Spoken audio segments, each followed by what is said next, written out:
in a specialty when I don't know where I am. So good morning, good afternoon, and good evening, wherever you are in the world. I would love to warmly welcome you to another episode of the Truth Runners Talk Show. And today, again, is going to be a little bit different and special because today, this space is not about just telling the stories for the sake of just telling them, okay? So today, it's about understanding what changed mostly internally and how that shows up in the way how we live today. And for this purpose, today I'm in conversation with one of the wonderful contributing authors of The Courage to Rise, which is a book that explores what happens after the turning point, okay? What happens after the moment that things shift, okay? And you realize that continuing the same way is no longer an option. So I am joined today by the wonderful Alma. Thank you very much for being here today, Alma. Welcome to the show. Thank you so much for having me. It is a pleasure to be here. I always love when I have wonderful ladies with me, and I always say, okay, I'm gonna keep this very straightforward, but it never goes. So, guys, if you are watching this live or you are going to watch the replay, please let us know from where you are. And if you have any questions during the conversation, please feel free to ask us any questions you may have, alright? And before we go into the conversation and we talk about what does it mean, the courage to rise, really, please allow me to introduce Alma. Alma Nexhipi, she was born in Albania during the communist era, when spiritual and religious expressions were forbidden. Despite these restrictions, she experienced a profound inner connection to the spirit and the divine, sensing a guiding light from an early age. And that's wonderful. She later moved to the United States to pursue her studies in Nutrition and Dietetics, where she resided for 22 years. During this time, her late grandmother appeared in dreams and visions, encouraging her to release fear and embrace her intuitive gifts. In her 30s, Alma underwent a deep spiritual awakening, accompanied by an expansion of her psychic abilities. Guided by what she called the divine light, she committed to using her gift in services of others.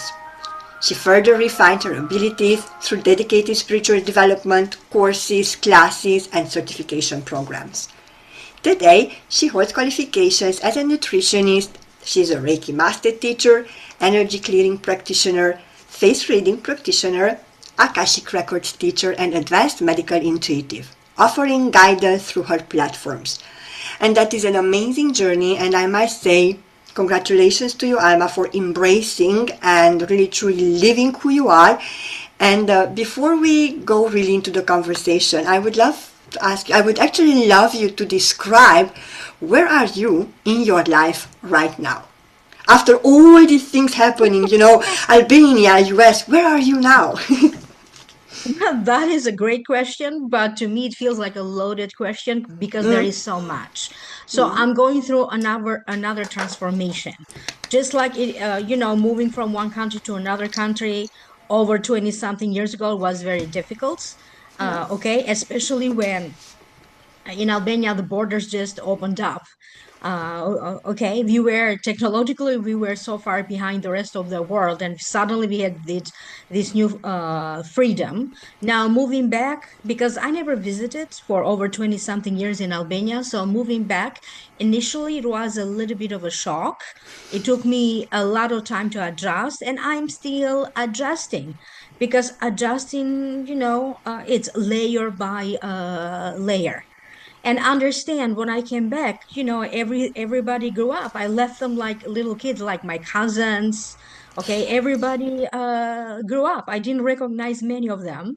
We had sold our childhood home, so I didn't really have like a loved place from my childhood to come back to. Okay, everything had been transformed, but deep down, what I did discover here, that deep down life still evolves around the family, which is very different from the United States. They kind of tend to follow their dreams and their jobs and where money leads them. Okay, versus here, family was the basis of life and still is. Like everywhere you go in Albania, you have little kids running around and playing together, which that's not the case in United States anymore. So it's a different life. Okay, it's slower, you get to enjoy it more, and people still go out to buy freshly baked bread. Versus the United States, bread became the enemy. People don't eat bread. And then typically don't have like a butcher shop, okay, or a fresh bread bakery shop. Everything is done at the supermarkets. Okay, so it was nice going back to that, and people take their time just to sit down with coffee and just talk. People really like to connect face to face here. In spite of how advanced technology is, people like to sit down and take their time and grab a coffee. Like if you run into somebody, okay, there's coffee shops everywhere. Everybody says like, yeah, let's sit down for 5 minutes, and that 5 minutes conversation turns to 30 minutes, if not more. So people like to connect here. And credit cards haven't taken over yet. Many places still do business in cash, which is very typical of the Balkan countries. I love that you are saying, because actually I visited Albania a few times and I cannot agree more with you. Yes, it's everything around family. Yes, we see kids on the playground, and there was that's interesting. I grew up in Romania as well, right? That was a communist country as well, so we kind of have the same backgrounds, similar, the same upbringing. But do you feel like going back from the United States, which is fast-paced, busy, everything is going back to Albania? Do you feel that you feel more? Yes, you still have to adjust, as you said, but like going back to your roots, like feeling more at ease, or is it different? Yes and no. It was actually very challenging. You would think like going back home to your country, there's nothing much to adjust. It's your home, but no, because I had grown up. Okay, and I grew up in a different country. I felt like I belonged to a different culture. And Albania, in the meantime, wasn't Albania that I left. Yeah. Okay, visually, they have like big buildings now, cities are larger, but also the mentality of people in some ways has adjusted, evolves, and in some other matters, they still need to adjust a little bit more, thinking the old ways. So it's a mix of both. Personally, I did not expect that my journey coming back here was going to be so difficult. But there's also beauty in difficulties. I also discovered a huge international community, mainly Americans, who, like me, decided to leave America for Albania. So now, I'm doing what Americans did for me. When I first connected to my American classmates, they were trying to guide me, to teach me, from English and where to buy what and all that, teaching the American life. So now I find myself teaching the Albanian ways to my American friends, what office to go for what, how to get a phone, where's the best restaurants to get some typical food. So it was surprising to me in some ways to find that the international community in Albania is growing, especially with Americans. And once an American family moved there, they told a friend, then a friend, and they all started to bring other family members here. So the community of foreigners, especially Americans, is growing. There are so many foreigners, especially in Tirana, which is the capital city. So for me, in that regard, my life still goes on between English and Albanian, because I have to speak English to my clients, and when I go out, I have a mix of Albanian friends and English-speaking friends, English-speaking community. So in that regard, my daily life has not changed. I still live between Albanian and English. So that didn't change. I mean, that's great. That's beautiful. It's always nice. It's like maybe you feel like you can give back now. Because when you went to US, you were guided, and now you are guiding, right? Yeah, and I always thought that Americans, generally speaking, were very polite. That's Okay, true. because we grew up differently. What we call polite, it was very different from what Americans called polite. It's Yeah, true. different rules. It's true. I agree. I agree. So between moving countries, right, back and forth, between having this huge growth, especially spiritually in your life, was there any moment, or was there something you had to stop believing about yourself in order to become who you are today? Um, Home is the home that you carry inside of you. Okay, home can be a physical place, but at this point of my life, I believe that you can put me anywhere in the world and I'm going to adjust. Okay, because when you know how to connect to people, it doesn't matter whether you are connecting to people online or local people. Okay, I still have friends that I call several times a week in United States. Okay, or I also have clients who they've been very good clients throughout the years, and now we have become friends. And occasionally we just call each other on the phone just to catch up. So I don't think that it is connected to age. Many people in Albania tell me, after a certain age, it's difficult to move or to immigrate again. I have known families who immigrated from one country to another country. They ended up in America. Okay, their children, some of them were born in different countries. So I've seen this happening. And then it happened to me. I didn't really plan on moving to Albania. I moved in a week. Everything was done like in a week. And this is it. So I really think that little by little, when something big is happening in your life, help somehow shows up. Okay, you just have to deal a little bit with your own fear. What is it that you are resisting? Okay, I still have to live my life in spite of feeling fear. Feeling fear is healthy. It's an evaluation of risk. Okay, but I also doesn't mean that I'm going to listen to my fear all the time. So here I am back in Albania again. Like facing your fears, but that's great, Yes. because if you don't do that, then you will never grow, you will never understand. And I admire and I respect you doing that. It's a challenge, yes, but this is how we grow. This is what I believe, right? So, Yeah. and It makes life more interesting. Like even when I lived in United States, I lived in different states. I moved home several times. Like I had to go with the flow. I finished college, so then I had to look for another apartment. I moved states. Like, and again, even when I did that move, everything happened in a week. Like I didn't even have time to tell people that I actually moved. oh, Okay, like well, that story of my life. And another story of my life, for some reason, everything that needs to happen in my life, it always happens in November. Like sudden surgeries. November, it's like I don't know what to tell you. It's like if I do have a major problem that I don't know, life somehow like pushes me against the wall, and I am forced to deal with a problem, but there's so much divine timing and so much help. Like I have like tiny little things and also major things that in my life have always unfolded in November. And then when I study the Chinese system of face reading and birthday reading, I discovered that in the last 3 months of each year, that's when helpers show up in everybody's life. That's when the universe sends help. So it is the ideal time to initiate anything new, to do surgeries, to do whatever you weren't able to do throughout the year. Divine timing. So that's my advice to everybody. If you need to initiate anything, or if you need to complete any big projects, okay, that's the perfect timing. Find a home, for example. Okay, move, buy, sell. The last 3 months of each year, divine timing helpers just show up in the most unexpected places. oh wow, thank you for sharing that. That's beautiful. Yeah. I was not aware about that.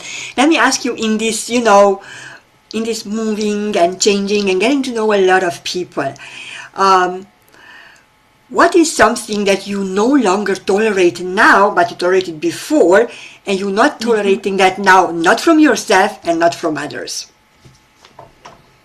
People not being authentic. When people are trying to fit in and whatever a person says, they're like, oh, yes, I agree. Yes. Oh, I saw the same dream. Like people are so afraid to be themselves that they have to go along with whatever other people are saying. I'm able to recognize that now, and I just cannot tolerate it because to me it feels like bullshit. Okay, you just need to show up and be yourself. Other people may not agree with everything that you have to say, especially nowadays when people have very strong opinions about politics. But at the end of the day, we are all people. We all like to connect. So, in some ways, when people act that way, it means that they are liars. Okay, and that's something that I cannot stand. I much rather prefer the truth. And even people who always say the truth, there's a way of saying the truth in such a way that is more acceptable. You don't have to be mean or For, forceful about it. true. Okay, but that is something that I cannot stand in. And these are people from different cultures. We all do that from different cultures, from different countries. Is the fear of not fitting in right away, not being accepted. And the reality is that each and every person is equipped to find success, joy, and happiness in life by simply showing up and accepting who you are and being your authentic self. It's Okay, true. your soul group will find you. Nobody's happy until they really start to do the things that they always wanted to do, to give themselves the freedom that they wanted to give to them. We lived in societies where communism controlled everything. Even as a child, you could feel that. You had that sense, like what is forbidden and what is not. And then coming out from those cultures, like many of us did, we had this strong control over ourselves. Like we could not give ourselves permission, whether it is to believe in God or spirituality. We didn't even know the difference between religion and spirituality, or to be ourselves, always being afraid of people gossiping, especially in the Balkan cultures. Oh, they love that. That's a national game. That's a Yes. hobby. Yeah, I love it that people in the Balkans are so close to one another and we help each other. But it also comes with a lot of gossip. It's part of culture that, to some point, that don't we don't even realize how much it affects each other's lives. But at the end of the day, even people who want to fit in and they go along with everything you say, even they are going to be tired one day, and they just want to be themselves. Like everybody wants to be loved for who they truly are. True. I agree with you, and I'm Yeah. smiling because there is something what came in my mind about gossiping. Every time when somebody say, "Oh, did you hear, Christina? They said that and that." I mean, I love it because I find things about myself I never knew I did. So that's interesting. You are also a contributing author to the woman to the courage to rise. Sorry, I'm mixing books. And I would love to say thank you for your courage to show up and to write your chapter. By the way, Well, guys, if thank you for inviting me, because honestly I had no idea that I had something to say oh until yes, you brought it up. So thank you for that. no, it's my pleasure and I'm grateful because I believe that each and every woman, each and every one of us has a voice, has a story to share. And when you share your story, when you share your voice, even if you touch just one person and you change only one or they change their mindset or their point of view, that's already worth it. So the book will be released on the 15th of May if you are watching now or in the replay. So just stay tuned because we're going to release a couple of announcements, so stay tuned. And I would love to invite you now, just share a little bit about your chapter, about the story, what you wrote, So and it was the November before the big lockdown, before the pandemic. And I mentioned earlier that anything significant that happens in my life somehow ends up being in November, where I am forced to deal with stuff.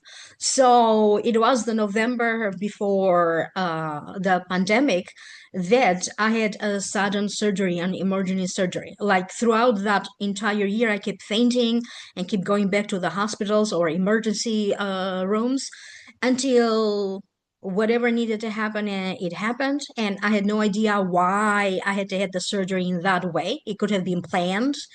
Okay, because I also read the Akashic records and I also do predictions for others and I give advice for others, and I get intuitive hits, but I didn't get the sense that I was asking them like a very direct question, and I wasn't sure about the answer. Okay, and then I had to put that question aside because I had to focus on my healing. And then when the pandemic hit and the lockdown happened, I'm like, I calmed down because that's when I understood that not everything bad that happens to you, it's meant to make you suffer. It was actually God's way or the universe's way to protect me. Okay. And there was this old Western movie. Okay, I don't remember the title of it, but in the movie, this older man, this older cowboy was explaining to this younger cowboy that a bird was complaining because a cow, okay, walked by and heard the little bird saying like, "Oh my God, it's so cold," and he pooped on the bird. Okay, and the bird was, cursing and complaining like why the universe did this to this little bird, why the cow was so mean to him. But deep down, the cow only did that to protect the little bird from the cold. Okay, so sometimes life needs to poop on you Exactly. to protect you. But the moment that I understood that, that's when the emotional healing happened. Because physically, I was very good in following my doctor's instructions, medications. I was a nutritionist and I knew exactly what to eat. So I learned not to be picky with food and having to follow the instructions.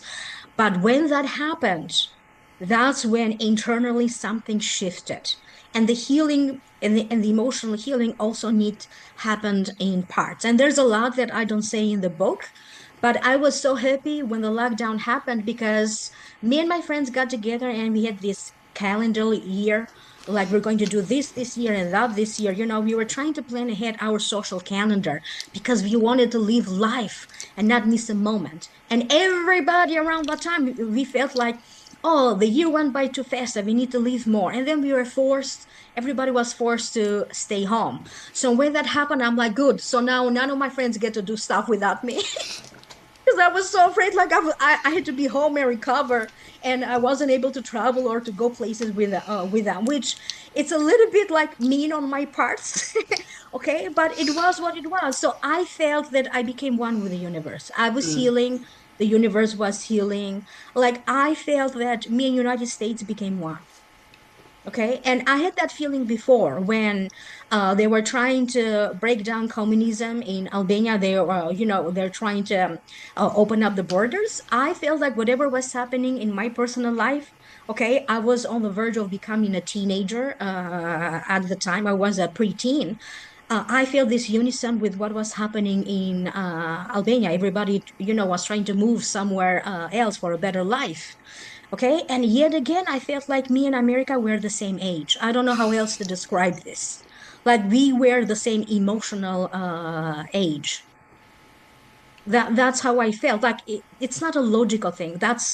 It's an inner feeling. But that's how I felt. I felt like me and America were both maturing through this process, and we were the same age.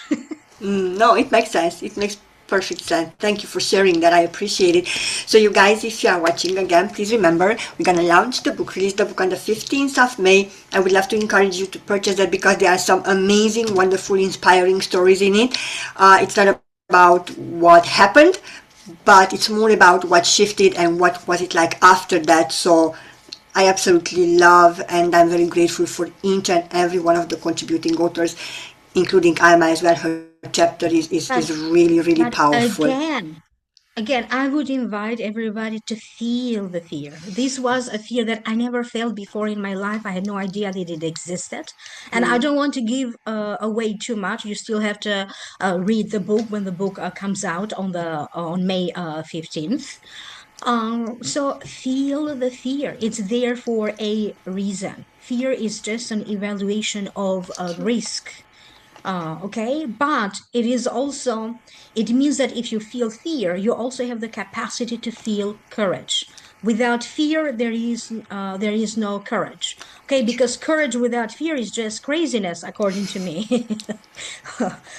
Okay, you still have to evaluate things but do what you have to do in spite of feeling fear. Like I had to ask a couple of people, and I was even asking the doctors afterwards about different feelings I was experiencing because I didn't have a name for it. It was my first time experiencing many emotions. I also had a side effect from the pain medication, which was depression. Okay, but it only lasted for a couple of days, and I had to explain to my doctor what is it that I'm feeling because again I didn't have a name for it. And the doctor said, "Don't worry, you're going to be out of the pain medication in a couple of weeks, and it's going to be over." But to me, it felt like I was sinking inside a hole. Okay, and the hole kept getting deeper and deeper, and I was like somebody dropped me into this hole and I was sinking in it. That was my description of depression. And it would happen within 30 minutes of me taking the pain medication. So thank God I was done with that. But it's part of the healing, right? It's part of the side effects. You heal something, you break something else. It's part of it. So I'm glad that I don't feel that way, but anymore. But it made me more aware of people who actually suffer from depression, because I also had clients who suffered from depression, and it gave me a sense, like an insight into their world. What does it mean to be depressed like that? It wasn't fun. It wasn't fun. But again, I didn't have a name for it. I actually had to check in with a doctor so that they would tell me this emotion that I was going through.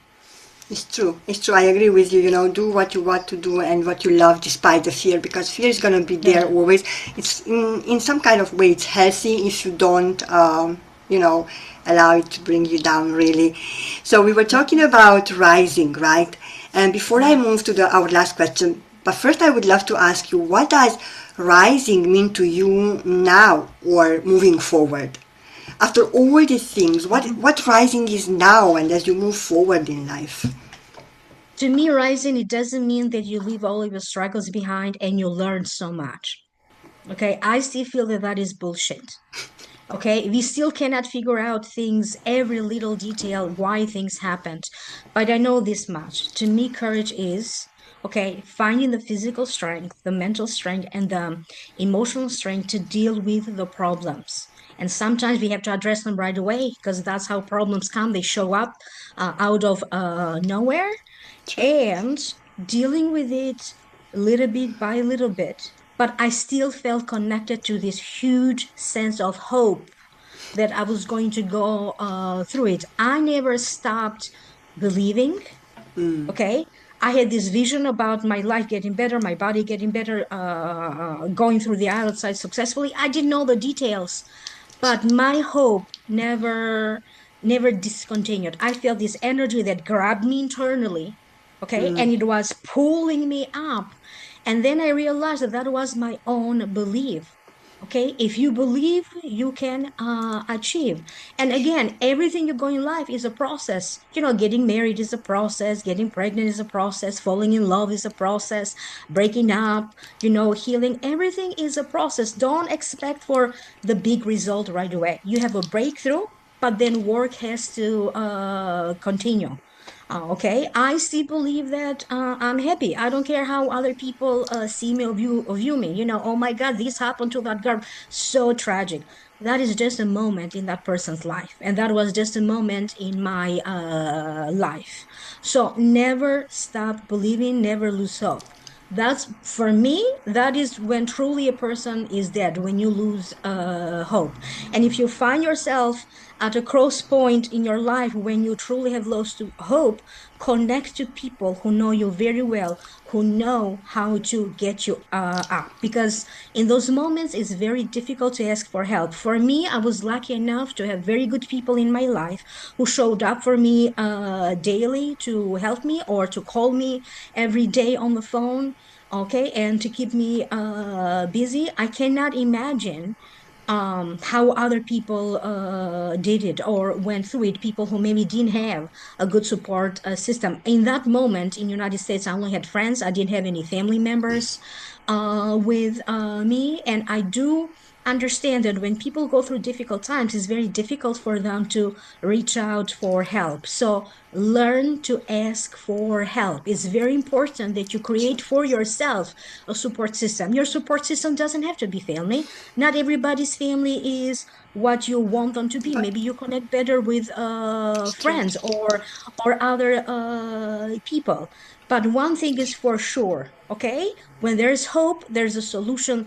The universe always responds. You just have to be very careful in connecting the dots, in seeing the signs, understand the signs, because when the universe sends you signs, they're very small, they're very tiny, like the feathers of a bird. That could be a sign sent to you by the universe. Never stop the conversation with yourself, because when you do talk to yourself, that inner conversation, okay, the universe is listening to that. Never refer to yourself with negative words or negative words towards others, okay? Substitute that inner conversation, substitute those words with better words. Today is a great day. Today I'm depressed, but it's okay. It's just a temporary thing. Recognize the emotions, but also make a little bit of an effort to, in your everyday language that you speak to yourself, whether it is out loud or internally. And I learned that also in medical mediumship.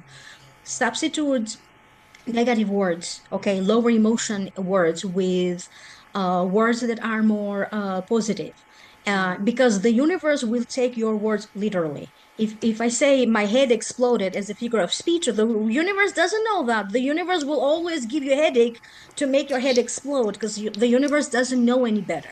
Okay, so substitute that with other words. And I teach that, but also I went through that. So it's not just a moment of teaching. I actually had to bury it in my own soul and feel that in my own bones. Okay, in my soul and in my body.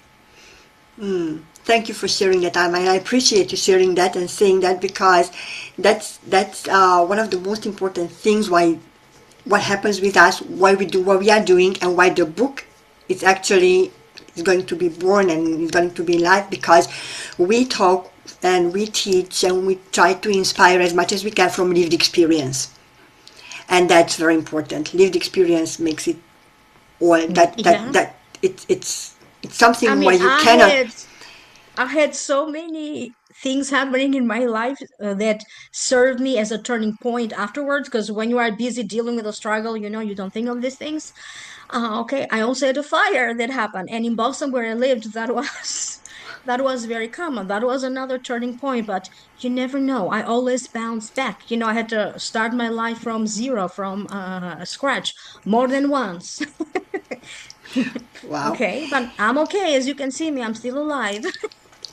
And you are beautiful and shining. So, if someone who is watching right now, or maybe in a replay, and they are in a point in their life where something feels off, that happens, but they cannot really explain it, what's that? They don't know, what is that yet. What would you say to them? We have that feeling, good, good, but there is So, something. if you cannot explain that feeling, but you get an eerie feeling or a bad feeling from a person, a place, a situation, your body is trying to tell you something. Stay away from it, avoid it. It is very important that you listen to that feeling, because your body would never lie to you. Your body doesn't know how to lie. Shakira's song, Hips Don't Lie? Okay, there's actually truth to that. Respect that feeling. And typically speaking, the first insight, the first feeling, the first intuitive hit that you get is always the right one. Okay, about a person, a place, a situation, a circumstance. Okay, always trust the first feeling that you'll get, because you are trying to fight that feeling or to question that. There's no reason to that. Why is that? It simply means that your body knows better than you, and your body is trying to keep you away from something. Okay, so instead of spending time in, oh, why am I feeling that? Learn to respect that. Same way as, a person makes you happy. You don't need an explanation about it. Okay, you respect that. You follow that happy feeling that a person, a place, gives you. Okay, so everybody is born intuitive. Okay, everybody is also born psychic. Okay, you just have to learn what works best for you. For some people, they get that physical feeling in their body. Trust that. Some people feel that they get their messages in their dreams. Okay, that also means that it is you. Many of these intuitive insights are simply coming from your own inner wisdom. So listen to yourself, have that conversation with yourself. Some people would feel much better writing down the signs or the dreams, okay, or your reaction to different people, and you're going to notice a pattern. Maybe you are more of a visual person and you need to write things down. Trust your inner feelings. Okay, I had to spend a lot of money going to tarot readers and psychics until I discovered that I am There you one. are. Okay, to understand that, because everybody else can be wrong.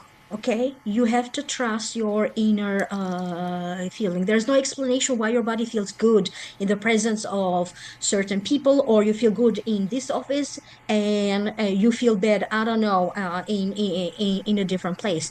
And also, not every country works for people. For some people, flourish in it in Italy, they love it. Some other people flourish in Norwegian weather. Okay, there's no explanation to that. So what works for a person doesn't work for another person.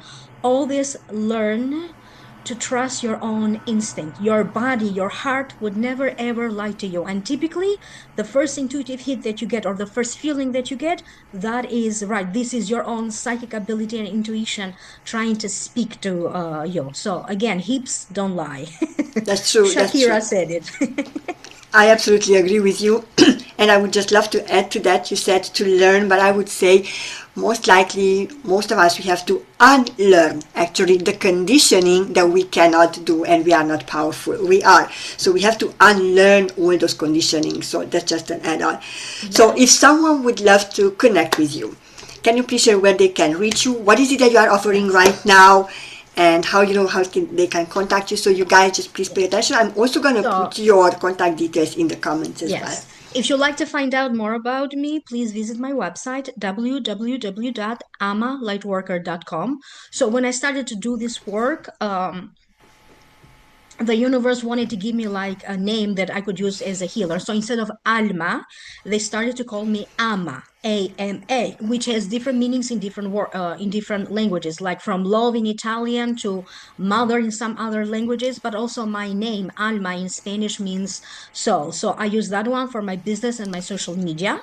And my email, amalightworker@gmail.com. I also have a YouTube channel when I do monthly predictions through the Akashic Records. I do an Akashic Records reading for each sign of the zodiac per month.